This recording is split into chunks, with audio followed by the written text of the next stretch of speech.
that God's call is certain. Absolutely certain. So those of you who are still in the balance, trying to weigh yourselves whether or not God has called you, let me implant to the inner part of your souls, brethren, that absolutely God is calling you. Can you see amen?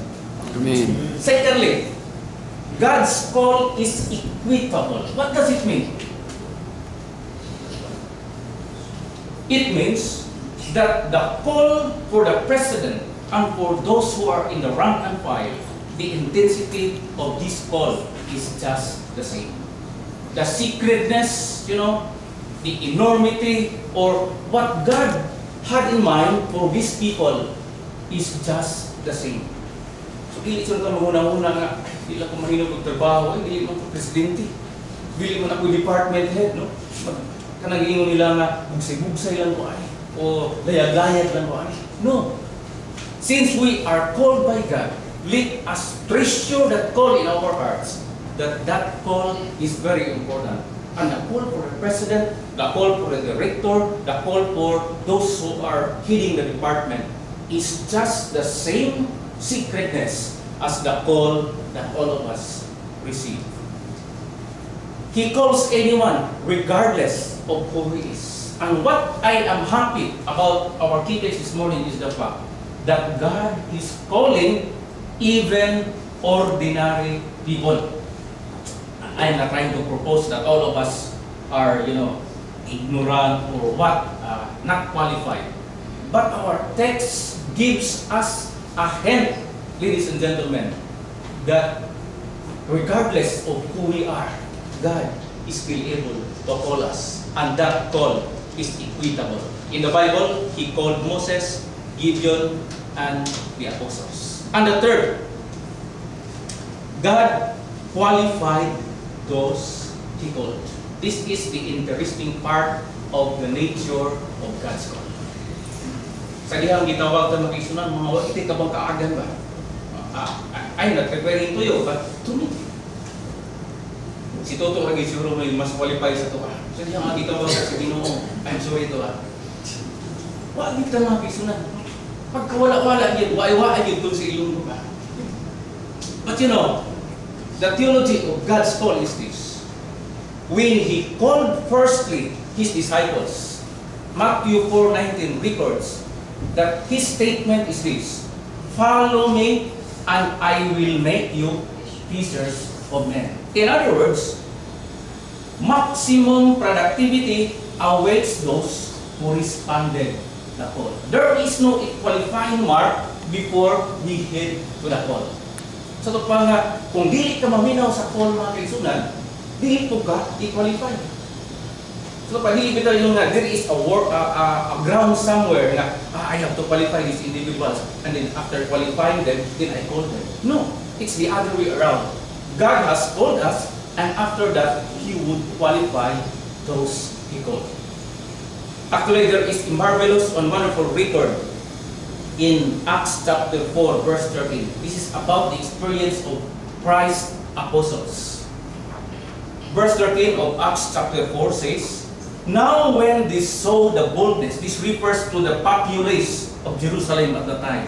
Now when they saw the boldness of Peter and John, and perceived that they were uneducated and untrained men, they marveled, and they realized that they had been with Jesus. There were miraculous works performed by John and the other apostles.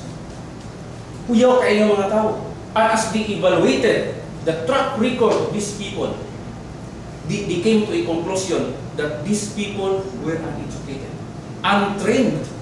So ito pa mga amateur na yung mga tao, mga taga-bukid na yung mga tao, mga waninada ng mga tao.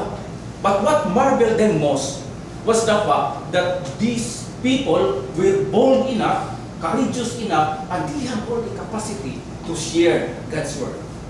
And the conclusion that they had is this: they realized that because these people had been with Jesus Christ. In other words, what qualifies us, fellow workers, in our job is the fact if we only associate ourselves with Jesus Christ. Let me have a short recap of our presentation. God's call is absolutely certain. Secondly, God's call is equitable. In other words, the call for Toto, the call for all of us, the sacredness and the importance of this call ranks the same. And thirdly, God qualified those He called. Before I sit down, let me share with you the statement of Sister White in Christ's Object Lessons, page 333. I call it plainly, Call 333. I like this statement very much. As the will of God, as the will of man cooperates with the will of God, it becomes omnipotent. Isn't it interesting? Ganahan mo mga kaisunan, as the will of man, as my will, I have to localize it. As my will cooperates with the will of God, this will of mine becomes omnipotent. Kabang taon sa rin, omnipotent na word. Ang kalaban ani impotent. So if your will cooperates with the will of God, you can do many things. Can you see amen? Amen. Because your will, your decision making, your judgment, and whatever you do becomes omnipotent. Whatever is to be done by His command may be accomplished in His strength. Another very interesting statement. Whatever is to be done, if the work seems markapoy na yung kaya mapigsunan, muragi na yung makaya. But whatever is to be done by His command, if we only believe that plainly this is the command of God, this is the work of the Lord, this is the, the will of God, whatever His command may be done and may be accomplished not in our strength. This is the good news, but in His strength. Lastly, all His bidding are enabled. Very wonderful promise that God has given to all of us. Indeed, fellow workers, great is the Lord. So whenever you are confronted with problems, challenges, whatever, please take note that great is the Lord. As the will of man cooperates with His will, that will becomes omnipotent. God has called me, no doubt of that. God gave me a wonderful call, a sacred call, and after He called me, when I responded, He qualified me to do something good, not by my strength, but by His strength. Great is the Lord. Through His strength, we can accomplish many things. I hope that this short message will help us grow, mature in our dealing with other people, and especially in our walk with God.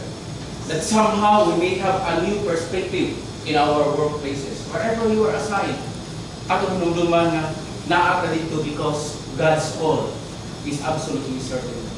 Because His call is secret and it's equitable. And because He qualifies us to perform something, not in our genius, but because of His strength. Indeed, great is the Lord. This is my prayer.